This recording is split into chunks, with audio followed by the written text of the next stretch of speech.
嗱，當然啦，大家都希望咧呢個共產黨快啲倒台。咁啊，好似咧我哋呢個喺狂風暴雨之中，希望個太陽快啲出翻嚟得唔得啊？太陽一直都喺度嘅，問題就係俾啲狂風暴雨遮住咗嘛，睇唔到啊嘛。好啦，咁啊究竟中共係咪真係好快倒台咧？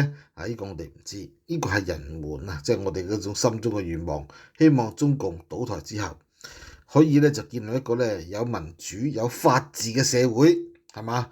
因為嗱，雖然台灣有少少走樣啦，但係起碼都仲係叫做民主選舉嘅地方，係嘛？咁即係而家好多嘢好，雖然係唔係咁好，但係咧整體嚟講都好過純粹呢個獨裁，係嘛？即係佢獨裁得嚟，有啲嘢都要扮下嘢。而家共產黨就完全都唔扮，面佢都唔戴，話俾你聽，我就係流民，我就係賊嚇。